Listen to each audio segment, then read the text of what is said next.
রূপনারায়ণপুর নামক একটি গ্রাম ছিল। একসময় এখানে দুই রাজার মধ্যে চলত তুমুল লড়াই। একজন রাজা আদিত্য, যিনি ছিলেন খুব দয়ালু। অন্যদিকে রাজা বিক্রম, যার মনে ছিল শুধু রাজ্য দখলের লোভ। শোন বিক্রম, তুই আমাকে কোনোদিনও হারাতে পারবি না। দেখে নিস আদিত্য, তোকে ধুলোয় মিশিয়ে দিয়ে তোর চোখের সামনেই তোর রাজ্য আমি দখল করব, আর এই গ্রামের মানুষগুলোকে আমার দাস বানাবো। কিন্তু ভাগ্যের পরিহাস, যুদ্ধে রাজা আদিত্য হেরে গেলেন বিক্রমের কাছে। কিরে আদিত্য, বলছিলি না আমাকে দাস বানাবি? দেখ, এখন তুই নিজেই আমার দাস হয়ে গেলি। সৈন্যদল, একে এখনই বন্দি করে গভীর জঙ্গলে ফেলে দিয়ে আয়, সেখানেই ওর মরণ হবে। না বিক্রম, তুমি এটা করতে পারো না। আমাকে এইভাবে বনের পশুদের মধ্যে ঠেলে দিও না। কিন্তু নিষ্ঠুর বিক্রম কোনো কথাই শুনল না। আদিত্যকে হাত পা মাথা অবস্থায় জঙ্গলে ফেলে দিয়ে সে ফিরে গেল রাজ্যে। এই ঘটনার বেশ কিছুদিন পর সেই গ্রামেই থাকতো গরিব মৎস্যজীবী শিবু জেলে, তার স্ত্রী রিমা আর 20 বছরের মেয়ে মেঘলা। অভাবের সংসার হলেও তাদের মনে ছিল অগাধ ভালোবাসা। কি গো, বেলা তো অনেক হলো, আজ কি মাছ ধরতে যাবে না? যাবো গো গিন্নি, কিন্তু আজ মাথাটা বড্ড যন্ত্রণা করছে। তবে আজ আর কাজে গিয়ে কাজ নেই, বরং ঘরেই বিশ্রাম নাও। কিন্তু কাজে না গেলে পেট চলবে কি করে? তুমি চিন্তা করো না, আমি ঠিক ফিরে আসবো। রোদ মাথায় নিয়ে শিবু নদীতে জাল ফেললেন। আর কি আশ্চর্য, জালের মধ্যে ধরা পড়ল এক বড় মাপের ইলিশ। এ কি, এ তো সোনায় সোহাগা ইলিশ মাছ। মাছটি দেখে খুশিতে আত্মহারা হয়ে গেলেন শিবু। কতদিন মা মেঘলা ভালো করে মাছ খায়নি। আজ আর এটা বাজারে বেচবো না, বাড়ি নিয়ে যাব। রিমা আজ বেশ ঝাল ঝাল করে ঝোল করবে। মা, ও মা, আর কতক্ষণ? বড্ড খিদে পেয়েছে। এই তো মা, রান্না হয়ে গেছে। আজ কি রেঁধেছো মা? আজ যে ঘরে কিছু নেই সোনা, শুধু আলু সেদ্ধ আর ভাত। তুমি একদম মন খারাপ করো না মা, আলু সেদ্ধ ভাত খেতে আমার কোনো অসুবিধে হবে না। ঠিক সেই সময় রোদে পোড়া মুখ নিয়ে কিন্তু এক বুক আনন্দ নিয়ে বাড়িতে প্রবেশ করলেন শিবু জেলে। গিন্নি, ও গিন্নি, কোথায় তুমি? একবার এদিকে আসো তো। শিবুর মুখে এমন হাসি দেখে রিমা আর স্থির থাকতে পারলেন না। তিনি দ্রুত পায়ে এগিয়ে এলেন। কি গো, কি হয়েছে? আজ যে বড় খুশি মনে হচ্ছে। হ্যাঁ গিন্নি, এই দেখো, আজ জালে কি মাছ ধরা পড়েছে। এ কি গো, এত বড় একটা আস্ত ইলিশ মাছ! হ্যাঁ গিন্নি, ভগবান মনে হয় আজ আমাদের দিকে মুখ তুলে চেয়েছেন। জাল ফেলতেই দেখি এই ইলিশ মাছটি ধরা পড়েছে। শোনো গিন্নি, আজ এই মাছটা বাজারে বেচবো না। তুমি ছটপট করে মাছটা বেশ জমিয়ে ঝাল ঝাল করে রান্না করো তো দেখি। আজ আমরা 3 জনে মিলে পেট ভরে ইলিশ মাছের ঝাল আর গরম গরম ভাত খাবো। রিমা বেশ যত্ন করে ঝাল ঝাল ইলিশ মাছের পদ রান্না করে আনলেন। এসো তোমরা, দেরি করো না, গরম গরম খেতে চলে এসো। রিমার ডাক শুনে মেঘলা আর শিবু তাড়াতাড়ি পা ধুয়ে খেতে বসে পড়ল। আহ গিন্নি, কি দারুণ রেঁধেছ গো। হ্যাঁ, তোমার হাতের ইলিশ মাছের ঝাল একেবারে অতুলনীয়। দুপুর গড়িয়ে বিকেল হলো। মেঘলা দেখলো তার বাবা তখনও ঘুমোচ্ছেন। সে ভাবলো, এত বিকেল হয়ে গেল, বাবা এখনো জাগছে না কেন? বাবা, ও বাবা, ওঠো, বিকেল হয়ে গেল তো। মেঘলা যখন শিবু জেলের মাথায় হাত দিল, অমনি সে ভয় কেঁপে উঠল। এ কি, বাবার গা তো জ্বরে পুড়ে যাচ্ছে। মা, ও মা, তাড়াতাড়ি এসো। কি হয়েছে মেঘলা, এমন করে ডাকছিস কেন? মা, বাবার গায়ে হাত দিয়ে দেখো। রিমা মাথায় হাত দিয়ে দেখলেন শিবুর গা জ্বরে পুড়ে যাচ্ছে। তিনি তক্ষুনি মেঘলাকে গ্রামের বদ্যিমশাইকে ডেকে আনতে পাঠালেন। কিছুক্ষণ পর বদ্যিমশাই ঘরে ঢুকলেন এবং নাড়ি পরীক্ষা করলেন। এ কি, শিবুর এই জ্বর কেন হলো? কিছুই তো বুঝতে পারছি না। বদ্যিমশাই, আপনি ওনাকে ভালো করে তুলুন, উনি ছাড়া আমাদের কে আছে? দেখো মা, সব তো আর মানুষের হাতে থাকে না। আমি ওষুধ দিচ্ছি, দেখা যাক কি হয়। দিন যত যেতে থাকে শিবুর অবস্থার অবনতি হতে শুরু করে, আর তাদের অভাবের সংসারে নেমে আসে চরম দারিদ্র। ঘরে চাল ডাল সবই বাড়ন্ত হয়ে যায়। মেঘলা মারে, তোর বাবা ছাড়া এই সংসারে উপার্জন করার আর কেউ নেই। এখন আমাদের সংসার চলবে কি করে? বাবার কষ্ট আর মায়ের চোখের জল সহ্য করতে পারল না মেঘলা। একদিন কাউকে কিছু না বলেই সে কাঁদতে কাঁদতে বনের পথে পা বাড়ালো। হে ঈশ্বর, আমার বাবাকে তুমি ভালো করে দাও। আমাদের এই দুঃখের কি কোনো শেষ নেই? মেঘলা বসে বসে কাঁদতে থাকে। ঠিক সেই সময় এক মায়াবী কণ্ঠস্বর ভেসে এলো। এই মেয়ে, তুমি এমন করে কাঁদছো কেন? কি হয়েছে তোমার? আরে, কে তুমি? কি সুন্দর রূপ তোমার! আমি হলাম লাল পরী। তোমার মনে এত দুঃখ কেন? পরি, আমার বাবা খুব অসুস্থ। ঘরে চাল নেই, ডাল নেই।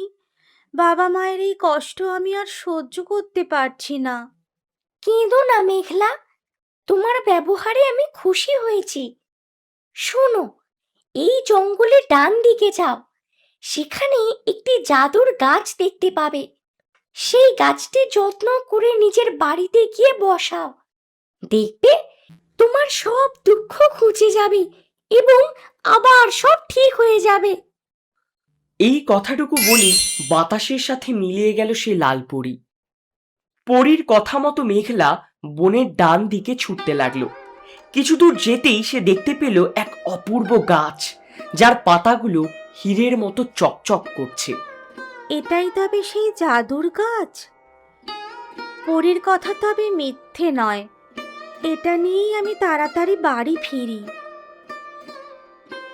মেঘলা সেই জাদুর গাছটি নিয়ে বাড়ির পথে রওনা দিল। জঙ্গল থেকে জাদুর গাছটি নিয়ে মেঘলা এক ছুটে বাড়ি ফিরে আসে। মা, ও মা, দেখো আমি তোমার জন্য কি এনেছি। এ কি মেঘলা, কোত্থেকে আনলি এই গাছ? এটা দিয়ে কি হবে? মা, এটা কোনো সাধারণ গাছ নয়, এটা হলো জাদুর গাছ। এই গাছটি আমাদের উঠোনে পুঁতে রাখলে এতে জাদুর ফল ধরবে। দেখবে মা, তখন আমাদের আর কোনো অভাব থাকবে না। আমরা সবাই বড়লোক হয়ে যাব। মেঘলা সেই গাছটির খুব যত্ন করতে থাকলো। একসময় সবাইকে অবাক করে দিয়ে সেই গাছ জাদুর ফল ফলল। মেঘলা তক্ষুনি একটা ফল পেড়ে তার অসুস্থ বাবা শিবু জেলেকে খাওয়ালো। এ কি, আমার শরীরটা তো একদম হালকা লাগছে, আগের থেকে অনেক অনেক ভালো লাগছে। জাদুর ফলের প্রভাবে শিবু জেলে সম্পূর্ণ সুস্থ হয়ে উঠলেন। জাদুর গাছের প্রভাবে শিবুর ভাগ্য যেন রাতারাতি বদলে গেল। তাদের অভাবের সংসারে আর কোনো দুঃখ রইল না। গিন্নি, সত্যি আজ ভগবান আমাদের দিকে মুখ তুলে চেয়েছেন। আমাদের সব কষ্ট আজ দূর হলো। দেখতে দেখতে শিবু জেলের পরিবার অনেক বড় লোক হয়ে উঠল। যারা একদিন আলু সিদ্ধ ভাত খেয়ে দিন কাটাতো, তারা এখন সুখে শান্তিতে দিন কাটাতে লাগলো। শিবু জেলের এই সুসময় আর রাজকীয় বিলাসিতা বেশি দিন চাপা থাকলো না। গ্রামের অত্যাচারী রাজা বিক্রমের এক সহকারীর নজর পড়ল তাদের উপর। সে তড়িঘড়ি করে প্রাসাদে গিয়ে বিক্রমকে সব খবর জানালো।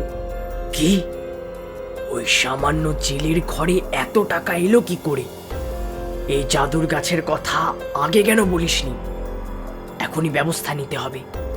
ওই মেয়ে মেঘলাকেই আমি তুলে নিয়ে আসবো। রাতের অন্ধকারে বিক্রমের সহকারী চোরের মতো মেঘলার বাড়িতে প্রবেশ করল। সবার নজর এড়িয়ে সে ঘুমন্ত মেঘলাকে অপহরণ করে নিয়ে এলো রাজা বিক্রমের সামনে। এবার দেখবো তোর জাদুর গাছ তোকে কিভাবে বাঁচায়। রাজা বিক্রমের ঘরে বন্দি থাকাকালীন মেঘলার দেখা হলো বিক্রমের ছেলে তুষারজিতের সাথে। বাবার মতো নিষ্ঠুর নয়, তুষারজিৎ ছিল অত্যন্ত সৎ এবং দয়ালু। তুমি কে, আর কেনই বা আমার বাবা তোমাকে এখানে বন্দি করে রেখেছে? আমি শিবু জেলের মেয়ে। তোমার বাবা আমার ওপর অন্যায় করছেন। মেঘলার সরলতা আর দুঃখের কথা শুনে তুষারজিৎ মুগ্ধ হলো। ধীরে ধীরে তাদের মধ্যে গড়ে উঠল এক গভীর প্রেমের সম্পর্ক। বিশ্বাসঘাতক, আমার নিজের ছেলে হয়ে তুই ওই জেলের মেয়ের প্রেমে পড়েছিস। তোদের ক্ষমা নেই। বাবা, তুমি যা করছো তা অন্যায়। মেঘলা নির্দোষ। চুপ কর। তোদের দুজনকেই আমি সেই অভিশপ্ত জঙ্গলে বন্দি করে রেখে আসবো, যেখানে রাজা আদিত্যকে ফেলে এসেছিলাম। রাজা বিক্রম তার নিজের ছেলে আর মেঘলাকে সেই গভীর জঙ্গলে বন্দি করে দিয়ে এলো। মেঘলা আর তুষারজিতের কান্নার শব্দ ছড়িয়ে পড়ছিল জঙ্গল জুড়ে। তাদের এই অবস্থা দেখে আবারও আবির্ভূত হলো সেই দয়ালু লালপরি। তোমরা এভাবে কাঁদছো কেন? কি হয়েছে তোমাদের? পরি দিদি, রাজা বিক্রম আমাদের এখানে বন্দি করে রেখে গেছে। আমরা এখন কোথায় যাব? শোনো মেঘলা, রাজা বিক্রমের পাপের ঘোড়া পূর্ণ হয়েছে। তাকে শাস্তি দেওয়ার ক্ষমতা কেবল একজনেরই আছে। তিনি হলেন রাজা আদিত্য, যাকে বিক্রম অনেক বছর আগে এই বনেই বন্দি করেছিল। রাজা আদিত্য? তিনি তো অনেক আগে হারিয়ে গেছেন। সে জাদুর গাছটি এক নিমেষে রক্তমাংসের মানুষে পরিণত হলো। মেঘলা আর তুষারজিৎ অবাক হয়ে দেখল তাদের সামনে দাঁড়িয়ে আছেন স্বয়ং রাজা আদিত্য। হ্যাঁ তুষারজিৎ, আমি রাজা আদিত্য। 10 বছর আগে বিক্রম আমাকে এই বনেই হাত পা বেঁধে ফেলে রেখে গেছিল। তখন আমার অসহায়তা দেখে এ লালপরি আমাকে সাহায্য করতে এগিয়ে আসেন। আদিত্য, সেদিন আমি তোমাকে বলেছিলাম বিক্রমকে শাস্তি দেওয়ার শক্তি পেতে হলে তোমাকে 10 বছর জাদুর গাছ হয়ে থাকতে হবে। তুমি সেই ত্যাগ স্বীকার করেছো। আজ তোমার মুক্তির দিন। এমন সময় অট্টহাসি দিতে দিতে বিক্রম সেখানে উপস্থিত হলো, কিন্তু আদিত্যকে দেখে সে ভয় পেয়ে গেল। এ কি আদিত্য, তুই বেঁচে আছিস? এ অসম্ভব। তোর পাপের দিন শেষ বিক্রম। তুই মানুষকে দাস বানিয়েছিস, নিরপরাধীদের কষ্ট দিয়েছিস। আজ তুই নিজের নিজের পাপের ফল ভোগ করবি। আদিত্য তার জাদুর শক্তি ব্যবহার করে এবং বিক্রম চিৎকার করতে করতে একটি অকেজো জাদুর কাছে পরিণত হয়ে গেল। রাজা আদিত্য তার জাদুর শক্তিতে বিক্রমকে চিরদিনের জন্য একটি গাছে পরিণত করে নিজের প্রতিশোধ নিলেন। এরপর তুষারজিৎ আর মেঘলার বিবাহ হলো। রূপনারায়ণপুরে আবার শান্তি ফিরে এলো। আজ থেকে এই রাজ্যে আর কোনো ভেদাভেদ থাকবে না। সবাই সুখে শান্তিতে বাস করবে।